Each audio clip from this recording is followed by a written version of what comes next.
Powered by Mangaldeep, प्रार्थना की महक प्रार्थना के बाद भी। सेंसोडेंट के टूथ का करंट गॉन तो लाइफ का करंट ऑन। एंड सनराइज मसाला, स्वाद बिहार का।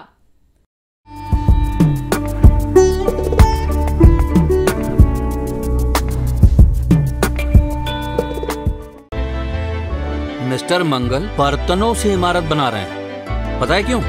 मिस्टर मंगल अपने बर्तनों से खाना खाए या उनसे इमारत बनाए, आपको उससे क्या? आप बस इतना जानिए कि सेंसोडेंट के पोटेशियम आयंस टूथ के सेंसिटिव नर्व फाइबर्स को शांत करें। टूथ का करंट गॉन तो लाइफ का करंट ऑन। एक दोस्त है जिससे बात किए बिना हम रह नहीं सकते, बातें घंटों की हों या कुछ सेकंड्स की। ये दोस्त हमेशा हमारी बात सुनता है, क्योंकि हमारा सबसे अच्छा दोस्त भगवान ही तो है। मंगलदीप, दिल से करो बात भगवान के साथ।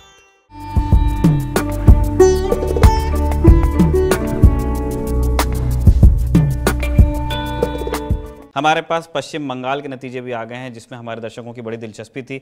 हम पहले जो इंडिया टुडे एक्सेस माई इंडिया का जो प्रेडिक्शन है वो अपने दर्शकों को बता दें। एनडीए 42 सीटों पर इन्होंने कंटेस्ट किया था, जिसमें से अलायंस को एग्जिट पोल के मुताबिक 26 से 31 सीटें मिल सकती हैं। इंडिया अलायंस को 0 से 2 सीटें बता रहा है। तृणमूल कांग्रेस ने 42 सीटों पर चुनाव लड़ा, इनको 11 से 14 सीटों का प्रेडिक्शन है, 10 सीटों का नुकसान। सिद्धांत, आपने भी एग्जिट पोल के ये जो प्रेडिक्शंस हैं वो देखे होंगे, आपकी पहली प्रतिक्रिया क्या है इन पर? पहली प्रतिक्रिया ये होगी कि इस चुनाव में, पश्चिम बंगाल के खासकर लोकसभा चुनाव में जी, इस एक्सपेक्टेशन को हमने ग्राउंड पर जिस तरह से देखा था, ये लगभग ये सभी लोग मान रहे थे कि बीजेपी की सीट्स इस चुनाव में बढ़ सकती हैं। मुझे नहीं पता जो चुनाव के नतीजे जिस दिन आएंगे 4 तारीख को, उस दिन वस्तुतः स्थिति क्या होगी, लेकिन साल 2014 में आप देखिए, साल 14 से 19 तक बीजेपी का जंप देखिए, और 24 तक में आइए, जो एक बात हम लोगों ने एक आध बार जब पोल डे के दिन हम लोग निकल लाइव करते थे, तो हम लोगों ने बातचीत डिस्कस भी की थी कि इस बार बीजेपी किस तरह से इनरोड्स बना रही है, क्यों बना रही है, क्या कारण है। मैं उसको एक संक्षिप्त में थोड़ा समझाना चाहूँगा, क्योंकि बंगाल में जो पॉलिटिक्स होती रही है वो लंबे समय से क्लब्स की पॉलिटिक्स होती रही है, और सॉरी ये थोड़ा सा हार्श वर्ड है ये बोलने के लिए, लेकिन वो हेंचमैन की भी पॉलिटिक्स होती रही है। क्लब यानी वहाँ पे फुटबॉल के और तमाम छोटे छोटे स्पोर्ट्स के क्लब्स चलते हैं, carrom clubs, football clubs, hockey club, cricket के भी छोटे छोटे क्लब होते हैं, लेकिन वो उतनी बड़ी संख्या में, उतनी महत्वपूर्ण तरीके से नहीं दिखते हैं। तो उन क्लब्स की पॉलिटिक्स होती है वहाँ पे, और आप जिसका क्लब से कब्जा होता है उसका इस इलाके में कब्जा होता है। और हेंचमैन की पॉलिटिक्स यानी जो गुंडे हैं वहाँ के जो राजनीतिक गुंडे हैं, जो लेफ्ट की सरकार थी तब भी वो काम करते थे, बूथ कैप्चरिंग का, वो वहाँ पे लोगों को अगवा करने का, फर्जी वोटिंग करवाने का काम करते थे, लेवी लेने का, वसूली करने का। फिर वो जब सत्ता परिवर्तन होता है तो तमाम पार्टियों के छोटे बड़े नेताओं के साथ मिल जाते हैं, तो वो खेमा बदलते हैं साल 2010-11 के आसपास। और फिर साल 2014 में जब बीजेपी पूरे देश में आती है तो उसको ये पता चलता है, कई सारे पत्रकारों ने बताया कि उधर 19 बीजेपी को अगर इनरोड्स बनानी है तो बीजेपी को इन सारे कई छोटे बड़े नेताओं को अपने पक्ष में करना पड़ेगा। तो जो समझ में आता है खासकर कि बीजेपी ने कई इलाकों में, खासकर पश्चिम बंगाल के, अगर आप कूच बिहार से शुरू करें और नीचे डायमंड हार्बर तक जो आखिरी सीट है निचली, वहाँ तक जाए, तो बीजेपी ने कई इलाकों में इस तरह के लोगों को अपने पक्ष में करने की कोशिश की है। मैं ये नहीं कह रहा हूं कि बीजेपी गुंडों को अपने साथ जोड़ रही है या बीजेपी ये कर रही है या वो नहीं कर रही है। पॉलिटिकल कल्चर है बीजेपी ने ढाल लिया खुद, उसमें खुद को अडेप्ट कर लिया बीजेपी ने, और वो उस तरह से ही काम कर रही है। और खासकर तामलुक और कांथी वाले इलाके के जो बड़े नेता हैं, शुभेंदु अधिकारी, उनको बीजेपी ने भी अपने साथ मिला लिया, बीजेपी में वो ज्वाइन कर लिया, जो ममता बनर्जी के बाद नंबर 2 कहे जाते थे पार्टी की पॉलिटिक्स में, जिसके बाद बीजेपी को एक खासा फायदा देखने को मिला। आप 2019 का चुनाव देखें, उसके बाद 21 में हुआ विधानसभा चुनाव देखें, 23 में हुआ पंचायत चुनाव देखें, और 24 के जो नतीजे हैं उसमें मैं ये नहीं कहूँगा कि एब्सोल्यूट नंबर्स हैं यही आने वाले हैं, लेकिन कई सीटों पे बीजेपी को अच्छी गेंद दिखती है, बीजेपी का प्रत्याशी मजबूत स्थिति में दिखता है। क्योंकि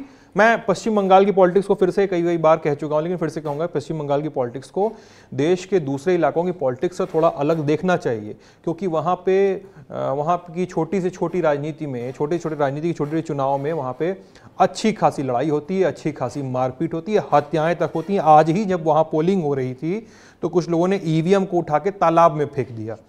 तो ये पोल वायलेंस आज के आखिरी फेज के पोलिंग के दिन हुआ वहाँ पे। तो इस तरह से चुनाव होते हैं वहाँ पे।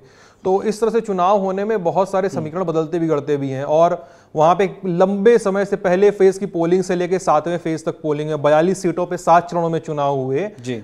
चुनाव आयोग ने कुछ सोच के ऐसा किया होगा। और 7 चरणों की वोटिंग में लगातार ये आरोप लगते रहे कि बीजेपी और टीएमसी में साठगांठ है। इस तरह के आरोप लगते रहे लगातार। वो आरोप कितने सही है कितने नहीं है ये हमें शायद पता ना चले, लेकिन ये सुनाई देती बातें। मैं अपना पूछना ही चाहता था सिद्धांत, हमने पिछली बातचीत में भी इस सवाल को आपके सामने रखा था जब आप वेस्ट बंगाल का दौरा करके चले गए थे उत्तर प्रदेश।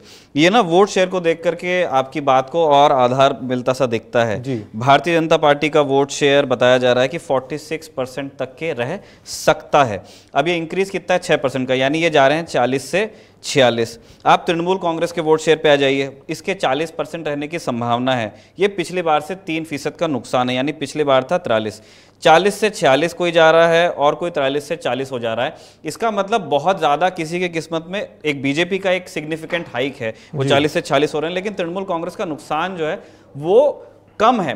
बावजूद इसके जो सीटों में आने वाला परिवर्तन हम देख रहे हैं वो मतलब बिल्कुल वहां पहाड़ और राई का फर्क हमको नजर आ रहा है। पूरी तरह माहौल चेंज हो जा रहा है। इस चीज को आप कैसे देखते हैं? और जो ये साठगांठ का जो इल्जाम लग रहा है कि एक किसी तरह का कोई अंडरस्टैंडिंग था कि लोकसभा आप रख लीजिए, विधानसभा हम रख लीजिए, ये तो बातें हुई, ये तो नैरेटिव हुआ। क्या इसको आधार देती चीजें आपने फील्ड पर देखी जिससे ये बायास कंफर्म हो या डिनाई कर सके हम? मैं लोकसभा सीटों का या प्रत्याशी का यहाँ पे नाम नहीं लूंगा, लेकिन मैं ऐसे चर्चा जरूर छेड़ देता हूँ ताकि आपको थोड़ा भान हो जाए। नाम लेने से चीजें गड़बड़ा जाती हैं कई बार। जैसे मैं कुछ लोकसभा सीटों की चर्चा करूंगा जहाँ पे तृणमूल कांग्रेस की सर्वेसर्वा ममता बनर्जी लंबे समय तक चुनाव प्रचार ही नहीं करने गई। वहाँ के प्रत्याशियों के बारे में कहा गया कि वो ममता बनर्जी की गुड लिस्ट में शामिल नहीं है।